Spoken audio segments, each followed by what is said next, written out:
France Maghreb 2, France Maghreb 2.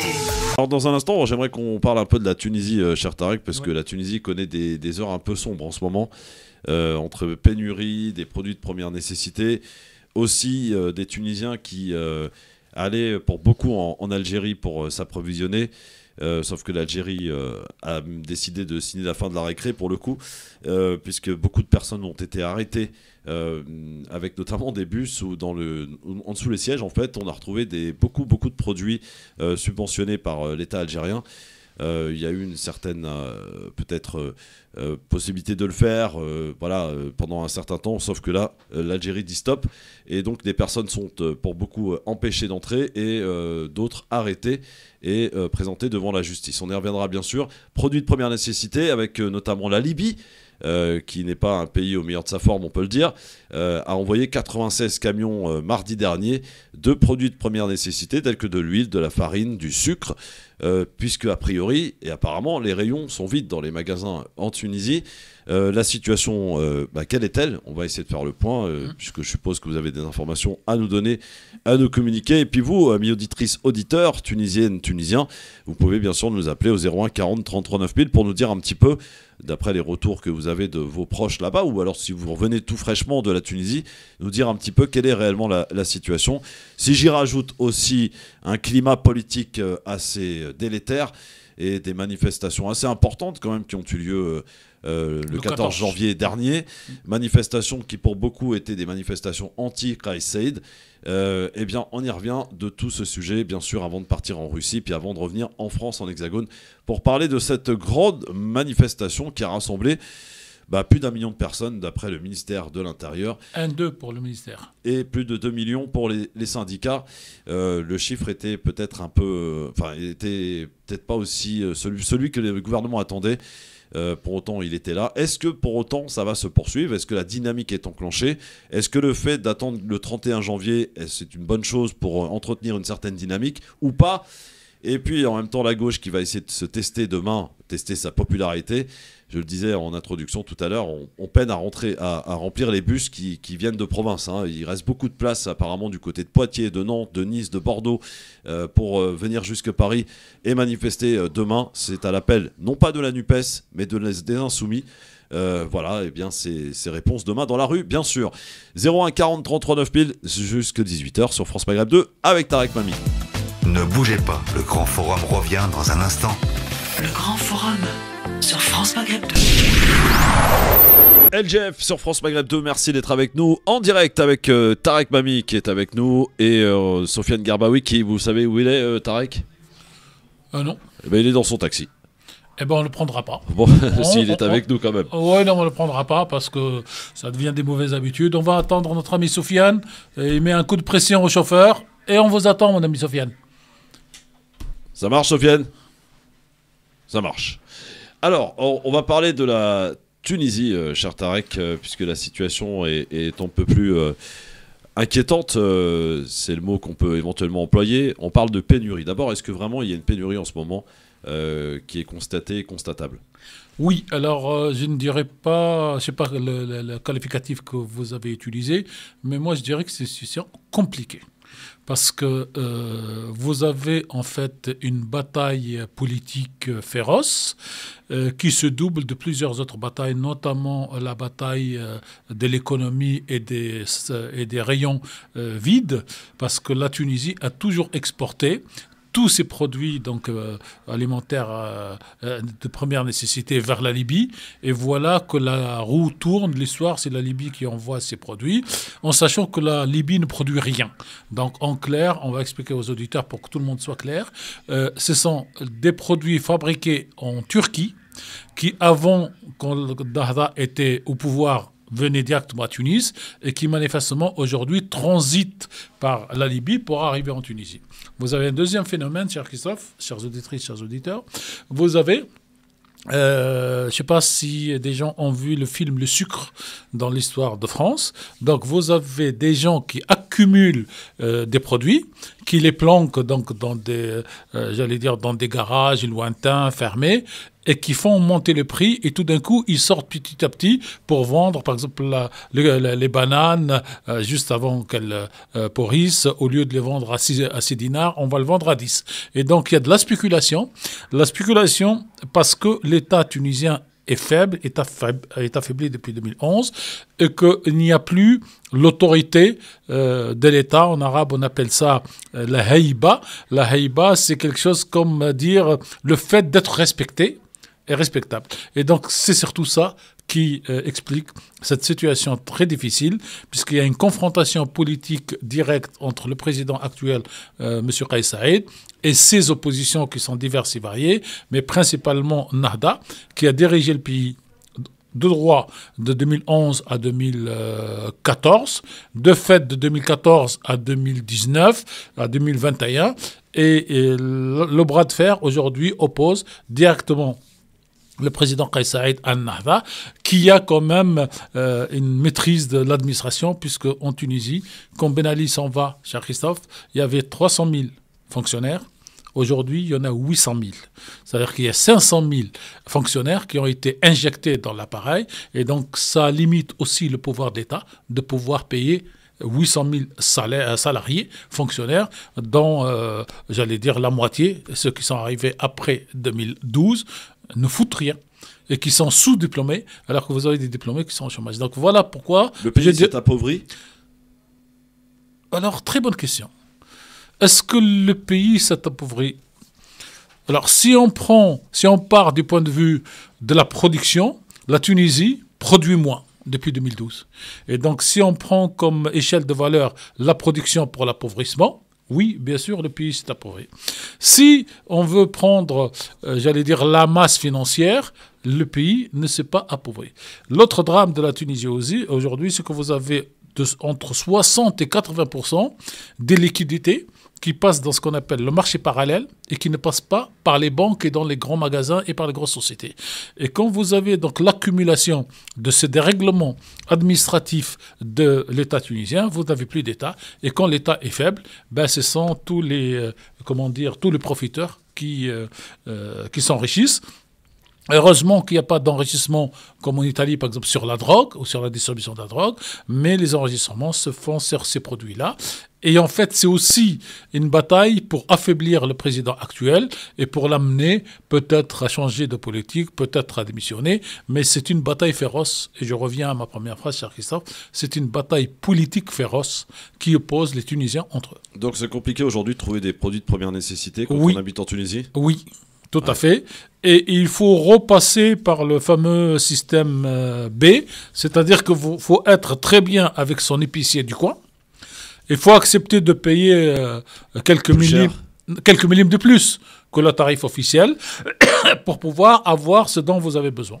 Et vous avez, par exemple, vous n'avez pas ce genre de problème pour les livres. Les livres, les mêmes que vous trouvez en France et ceux qui sont produits en Tunisie, vous allez les trouver dans les librairies. Mais qui achète les livres ? Oui. Donc là, on peut pas. Ça nourrit pas l'humain. Non, mais et puis on spécule pas là-dessus parce qu'il n'y a pas de truc. Par contre, sur le pain, l'huile, le sucre, la farine, tous les produits et même les légumes, là, il y a de la spéculation. Et moi, j'étais en Tunisie mi-décembre pour le premier tour des élections législatives et je repars vers le 25 pour le deuxième tour. C'est-à-dire les marchés sont bien achalandés, mais les prix sont tellement chers que les gens regardent, des fois touchent un fruit, ne l'achètent pas parce que c'est trop cher. Alors, il y a d'autres problématiques aussi, ces manifestations importantes aussi qui ont touché le pays lors du 14 janvier. Ouais. Des manifestations, dit-on, pour beaucoup anti-Kais Saïed. Oui. Alors, en fait, en Tunisie, aujourd'hui, vous avez les pro-Kais Saïed qui sont majoritaires dans la société. D'ailleurs, il y a un truc qui m'intrigue. Moi, j'ai posé la question à plusieurs personnes. Personne n'est capable de répondre. Et ceux qui produisent les sondages refusent de me répondre. J'envoie des mails et des demandes, personne ne répond. Jusqu'au mois de mars de l'année dernière, il y avait tous les mois ce qu'on peut appeler le baromètre, comme en France, des personnalités françaises. Et jusqu'au mois de mars, le le président Kais Saïed est toujours populaire, entre 60 et 80% de la population le soutient. Et le premier parti de l'opposition qui aurait gagné les législatives, c'est le parti, l'ancien parti de Ben Ali, en tout cas de Madame Abir Moussi. Et Al-Nahda vient en deuxième, troisième position. Et depuis le mois de mars, il n'y a plus ce baromètre qui est publié. Pourquoi ? Comment ? On ne sait pas. Mais dans la rue, moi, pour toutes les élections que j'ai couvertes, et notamment la dernière, c'est-à-dire le premier tour de législative, je pose systématiquement la question aux quelques milliers de personnes qui viennent dans le bureau de vote. Pourquoi vous venez voter ? On vient voter. Même la phrase la plus terrible que j'ai écoutée, nous venons voter non pas pour soutenir Kais Saïed, mais de faire de manière à ce que Nahda ne revienne pas au pouvoir. Et vous avez donc une cassure, une coupure. D'ailleurs, aujourd'hui, Nahda, ce n'est pas elle qui s'exprime directement, bien qu'elle fasse des communiqués. Elle se fait représenter par M. Chabi, qui, lui, a toujours été opposant à Ben Ali, qu'on n'a pas beaucoup vu ni entendu pendant la décennie du pouvoir de Nahda, et qui devient aujourd'hui le chef, entre guillemets, de toute l'opposition tunisienne, c'est-à-dire des partis qui étaient représentés à l'Assemblée nationale, dissoutes aujourd'hui par Kais Saïed. Donc la situation est compliquée, et il s'agit, à titre principal, de bataille politique entre le président et ses oppositions, qui compliquent donc tout le reste sur l'économie et le social. Et vous avez c'est un bon, excellent, très mauvais joueur, c'est le syndicat, les GTT, qui, dans une situation... syndicat historique en Tunisie. Bah oui, c'est celui de l'indépendance, qui, aujourd'hui, en pleine crise économique, continue à exiger les augmentations des salaires pour les salariés. Ouais. Donc, quand vous avez une espèce de chakchouka bien tunisienne, c'est pour ça que j'utilise plutôt le mot compliqué que la situation catastrophique. Alors, il y a une autre problématique aussi qu'on a soulevée aussi à plusieurs reprises, c'est... avec l'Algérie, beaucoup de Tunisiens décident d'aller acheter des produits parce que c'est beaucoup plus intéressant, on peut le comprendre. Bah, comme la France et l'Espagne, c'est ça. Ou la France et la Belgique, ou la France et Monaco, et là où la cigarette est beaucoup moins chère. À la différence que les produits que les Tunisiens achètent sont pour beaucoup subventionnés par l'État algérien. Et d'ailleurs, c'est assez la problématique aussi qui concerne des Algériens vivant à l'étranger qui, vous vous souvenez à l'époque, arrivaient avec des 404 bâchés plein à craquer. Maintenant, l'effet, c'est l'effet inverse. C'est-à-dire que les gens vont en vacances en Algérie et reviennent avec des voitures chargées à bloc de produits de là-bas, qui sont d'ailleurs pour beaucoup interceptés et empêchés. Parce que l'État algérien dit, voilà, c'est les produits qui sont subventionnés, ils n'ont pas à sortir du territoire. Tout à fait. Il y a eu une certaine tolérance, a priori, pendant un certain temps, sauf qu'il y a eu de l'abus. Visiblement, et d'après ce qu'on en croit, des bus qui ont été arrêtés avec sous les sièges qu'on a démontés pour mettre beaucoup de réserves de produits et pour, si vous voulez, revendre et spéculer aussi en Tunisie, l'État algérien a dit stop. L'État algérien a raison et a tort. Il a raison parce qu'il ne peut pas subventionner ces marchandises qui vont partir en Tunisie. Et ceux qui commettent ça, ce sont les fameux spéculateurs dont j'ai parlé tout à l'heure. C'est-à-dire que c'est des citoyens qui deviennent de grossistes. Et quand ils vont en Algérie, au lieu d'amener, je ne sais pas moi, 10 kilos de semoule, 10 boîtes de tomates concentrées, ils emmènent plutôt 100 et 100. Et donc, derrière, qu'est-ce qui se passe ? L'État algérien a bien fait de dire stop à cette affaire, mais à mon sens, il devrait faire comme les gendarmes français à la frontière de Monaco ou de l'Espagne. C'est-à-dire qu'on dit une famille a le droit, ou une personne a le droit à 10 boîtes de tomates à 10 kilos et le reste confisqué. Et non pas, si vous voulez faire l'extrême contraire, en interdisant à tout le monde de s'alimenter, alors qu'historiquement, entre la Tunisie et l'Algérie, quand il y a des crises, les deux pays se soutiennent. Donc on ne peut pas passer de l'excès où des Tunisiens montent avec les 404 bâchés, comme vous dites, pour remplir et devenir des commerçants clandestins, puisqu'ils ne payent rien en Algérie sur les produits subventionnés, ils ne payent rien en Tunisie quand ils amènent la marchandise. L'Algérie, à mon sens, devrait donc pratiquer ce qui se pratique partout. Quand on prend l'avion, on nous prévient, cher Christophe, qu'on a le droit d'acheter à 2 cartouches. Donc, plus que 2 cartouches, on confisque, on met une amende. Et pas on interdit à tout le monde d'acheter 2 cartouches dans l'avion. Alors, il y a un dernier souci aussi, c'est justement, puisqu'on parlait de l'Algérie, qui a beaucoup aidé à coup d'argent la Tunisie, avec encore un nouveau prêt. Et certains s'interrogent aujourd'hui, l'image par exemple de TV5, qui s'interroge sur une certaine dépendance de l'Algérie en Tunisie, est-ce que le fait d'envoyer de l'argent, d'aider la Tunisie sous forme de prêts, sous forme de dons parfois, est-ce que ça rend pas quelque part la Tunisie un peu dépendante de l'Algérie?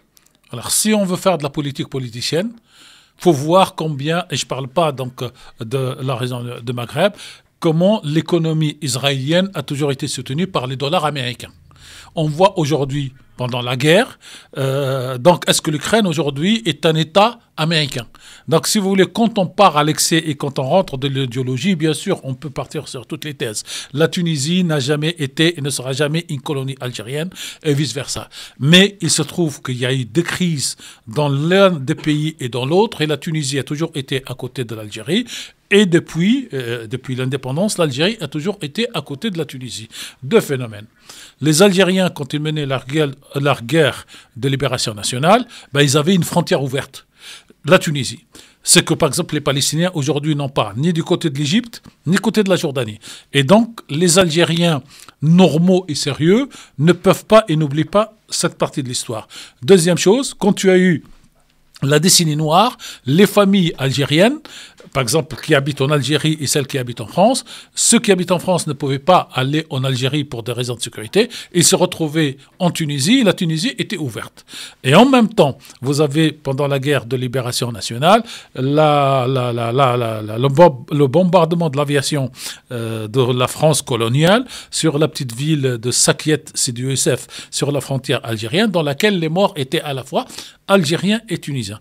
Et depuis donc 2011, depuis ce qui s'est passé en Tunisie, qui est un changement, et qui pour moi n'a jamais été une révolution, et je ne le reconnaîtrai jamais comme une révolution, c'est un soulèvement populaire qui a été manipulé par la suite, l'Algérie a toujours été constamment à côté de la Tunisie. Donc, je cherchais il y a quelques jours Christophe, et j'ai découvert, parce que je connaissais la phrase et cherchais l'auteur de la phrase dit que, le sens de la phrase, c'est on a des voisins en territoire, éternel, et la politique doit se faire en fonction de ces frontières. Et j'ai cherché, c'est Bonaparte qui disait cette phrase. Et donc aujourd'hui, le destin de la Tunisie est lié à la Libye, et à l'Algérie, et celui de l'Algérie est lié aujourd'hui à la Tunisie, puisqu'il n'est plus, depuis 1975, lié à l'Algérie, au Maroc. Et donc, si vous voulez,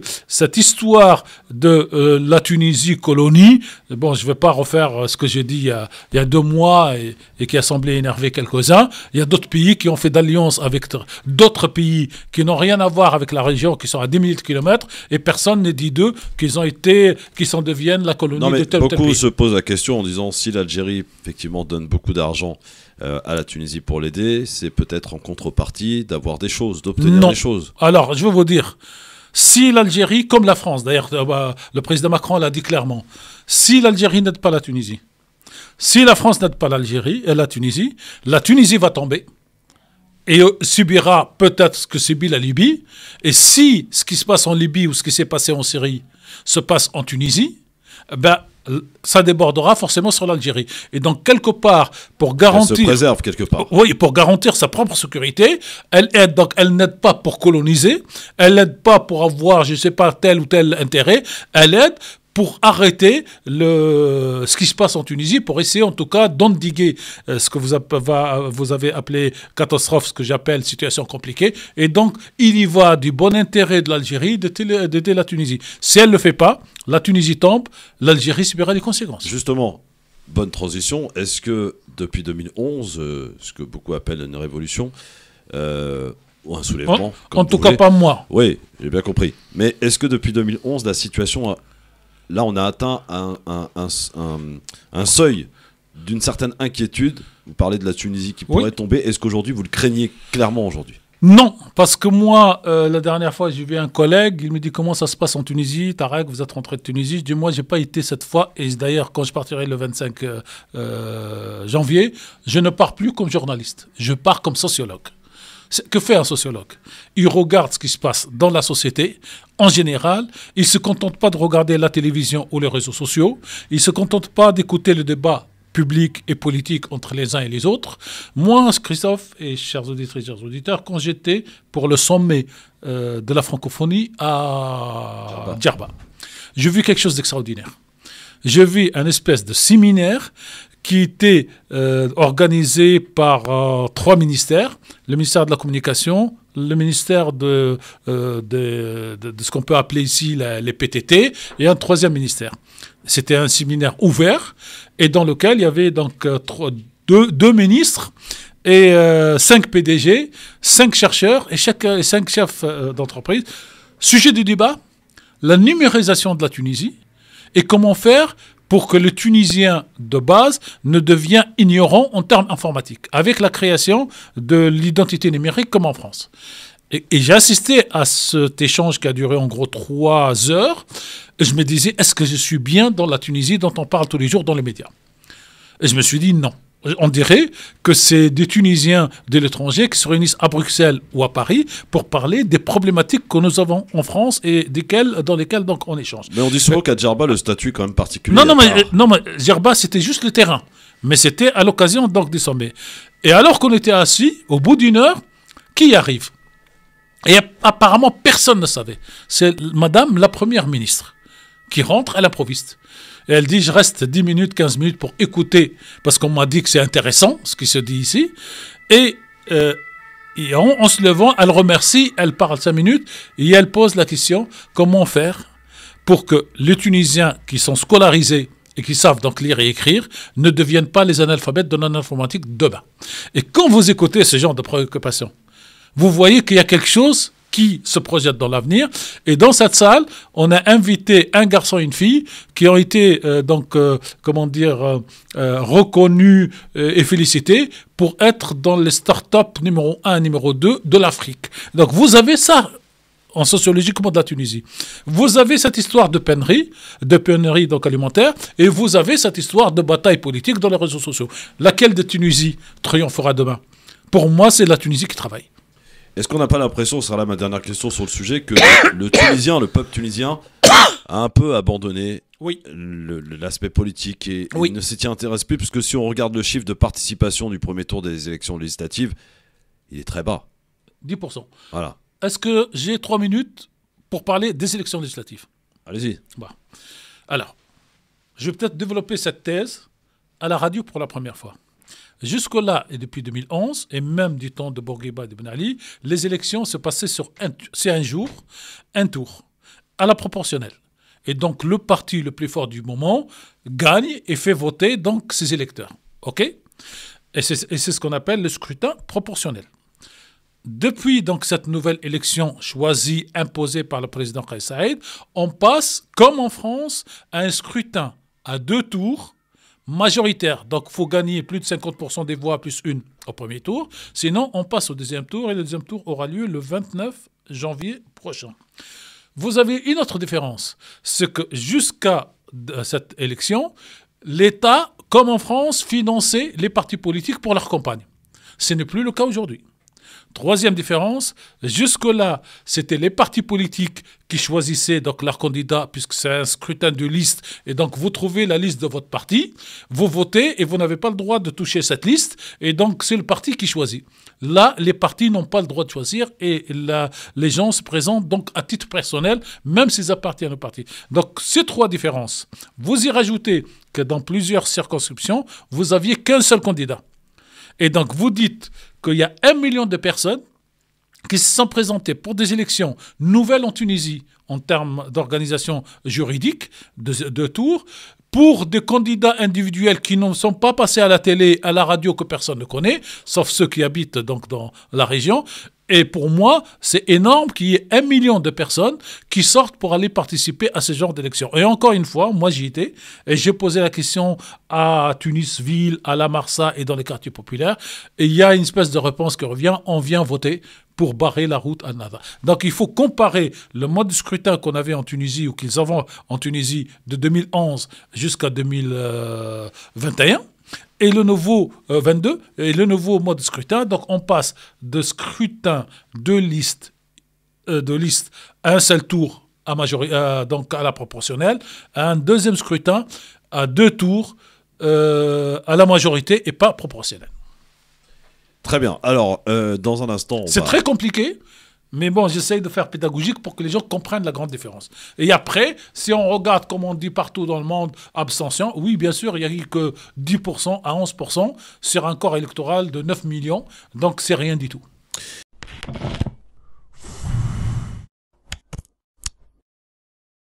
France Maghreb 2, France Maghreb 2.